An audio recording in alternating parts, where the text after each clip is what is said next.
Hi friends, നമ്മളെല്ലാവരും game open ചെയ്തപ്പോൾ നമുക്ക് എല്ലാവർക്കും ഇങ്ങനെയുള്ളൊരു എറർ വന്നിട്ടുണ്ടായിരിക്കും. സെർവർ ബിസി എന്നൊക്കെ പറഞ്ഞിട്ട് ഗെയിം ഓപ്പൺ ആവാത്ത ഒരു അവസ്ഥ നമുക്ക് എല്ലാവർക്കും വന്നിട്ടുണ്ടാകും. എന്തുകൊണ്ടാണ് ഇങ്ങനെ വരുന്നത്? നമ്മുടെ ഫ്രീ ഫയർ ബാൻ ആവാൻ പോവുകയാണോ, ഗെയിം സ്റ്റോപ്പ് ആവാൻ പോവുകയാണോ? നമുക്ക് നോക്കാം. അതിനു മുമ്പ് നിങ്ങൾ ആദ്യമായിട്ടാണ് യൂട്യൂബ് ചാനലിൽ നിന്ന് വീഡിയോ ആണെങ്കിൽ യൂട്യൂബ് ചാനൽ മറക്കാതെ സബ്സ്ക്രൈബ് ചെയ്യുക. പിന്നെ താഴെ കാണുന്ന ബെല്ലൈക്കൺ അമർത്തുക.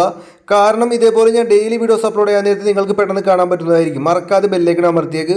അപ്പോൾ നിങ്ങൾക്ക് ഒരു നോട്ടിഫിക്കേഷന്റെ പ്രോബ്ലം വരാതെ വീഡിയോ പെട്ടെന്ന് തന്നെ കാണാൻ പറ്റുന്നതായിരിക്കും. ഫ്രീ ഫയർ മാത്രമല്ല, ഫ്രീ ഫയർ മാക്സിലും നമുക്ക് സെർവർ ബിസി എന്ന് പറഞ്ഞിട്ട് ഈ ഒരു എറർ വന്നിട്ടുണ്ടായിരുന്നു. ഈ ഒരു സെയിം പ്രോബ്ലം രണ്ട് ഗെയിമിൽ വന്നിട്ടുണ്ടായിരുന്നു. കാരണം ഫ്രീ ഫയർ മാക്സും ഫ്രീ ഫയറും ഒരേ സെർവറാണ്. അതുകൊണ്ട് സെർവറിന് എന്തെങ്കിലും ഇഷ്യൂ വന്നാൽ രണ്ട് ഗെയിമിനും ഒരുപോലെ ബാധിക്കുന്നതായിരിക്കും. നമ്മളെല്ലാവരും ഫ്രീ ഫയർ ബാനായി എന്ന ന്യൂസും ഗെയിം ഓപ്പൺ ആയ പ്ലേസിന് പോലും ഇങ്ങനെ എറർ വന്നിട്ട്, അതായത് നെറ്റ്വർക്ക് കണക്ഷൻ എറർ എന്നൊക്കെ പറഞ്ഞിട്ട് ഇങ്ങനെ കാണിച്ചിരുന്നു. രണ്ടാമത് അവർ ബാക്ക് ഗെയിം ഓപ്പൺ ചെയ്തപ്പോൾ അപ്പോൾ എല്ലാ പ്ലേയേഴ്സിനും ഡൗട്ട് ആയിരുന്നു, ഇനി ഫ്രീ ഫയറിൽ നമുക്ക് കളിക്കാൻ കഴിയില്ലേ? ഈ ഒരു പ്രോബ്ലം 2 മാസം മുമ്പേ നമ്മുടെ ഫ്രീ ഫയറിൽ വന്നിട്ടുണ്ടായിരുന്നു.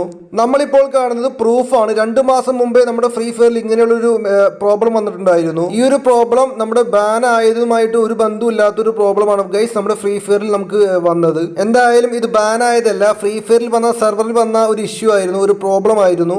അല്ലാതെ ഇത് ബാനുമായിട്ടൊരു ബന്ധമില്ലാത്ത ഒരു കാര്യമാണ് ഗൈസ് നമ്മുടെ ഫ്രീ ഫയറിൽ വന്നത്. സെർവർ കുറച്ച് നേരത്തേക്ക് ഡൗൺ ആയതാണ്. നമ്മളെല്ലാവരും ഗെയിം ഓപ്പൺ ചെയ്യുമ്പോൾ സെർവർ ഡൗൺ ആയിപ്പോയി. അതാണ് ഫ്രണ്ട്സ് ഈ ഒരു ഇഷ്യൂ വരാൻ കാരണം. ഈ ഒരു ഇഷ്യൂ ഇന്ന് വന്നിട്ടുണ്ടായിരുന്നു, പിന്നെ ഇന്നലെയും വന്നിട്ടുണ്ടായിരുന്നു. കുറച്ച് പ്ലേയേഴ്സിന്, അതായത് എല്ലാ പ്ലേയേഴ്സിനും ഗെയിം ഓപ്പൺ ചെയ്യാൻ കഴിഞ്ഞിട്ടുണ്ടായിരുന്നില്ല. ഒരുപാട് പ്ലേയേഴ്സൊക്കെ വാട്സാപ്പിലൊക്കെ ചോദിച്ചു, ഫ്രീ ഫയർ ബാൻ ആവാൻ പോവുകയാണോ, ഇനി നമുക്ക് എല്ലാവർക്കും ഫ്രീ ഫയർ ഓപ്പൺ ചെയ്യാൻ സാധിക്കുക എന്നൊക്കെ പറഞ്ഞിട്ട് മിക്ക പ്ലേയേഴ്സും ഒന്ന് സെറ്റ് ആയിട്ടുണ്ടാവാം. ഇനി സെറ്റ് അടിക്കേണ്ട യാതൊരു കാര്യമില്ല. ഇത് ജസ്റ്റ് ഫ്രീ ഫയർ ഡൗൺ ആയതാണ്. ഇനി ഫ്രീ ഫയർ ബാൻ ആവുകയാണെങ്കിൽ നമുക്ക് എന്തായാലും ഫ്രീ ഫയർ ഓപ്പൺ ചെയ്യാൻ സാധിക്കില്ല.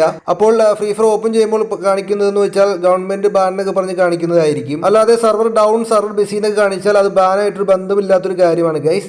അപ്പോൾ നിങ്ങൾക്ക് എല്ലാവർക്കും ക്ലിയർ ആയെന്ന് വിചാരിക്കുന്നു. അത് മാത്രമല്ല, ഞാൻ കഴിഞ്ഞ വീഡിയോയിൽ പറഞ്ഞ പോലെ തന്നെ നമ്മുടെ ഫ്രീ ഫയർ തിരിച്ചു വരുന്നതായിരിക്കും വൈകാതെ തന്നെ. അതായത് ഫ്രീ ഫയറിന് എല്ലാ ഇഷ്യൂവും പരിഹരിച്ച് ടെമ്പററി ആയി ബ്ലോക്ക് ആയിരിക്കുമല്ലോ ഗൈസ്, ആ ബ്ലോക്കൊക്കെ മാറിയിട്ട് നമ്മുടെ ഫ്രീ ഫയർ തിരിച്ചു വരുന്നതായിരിക്കും. സോ നിങ്ങൾക്ക് എല്ലാവർക്കും വീഡിയോ ഉപകാരപ്പെടുമെങ്കിൽ മറക്കാതെ സബ്സ്ക്രൈബ് ചെയ്യുക, ലൈക്ക് അടിക്കുക, ഷെയർ അടിക്കുക, മാക്സിമം സപ്പോർട്ട് തരിക. അപ്പോൾ okay friends, thanks for watching.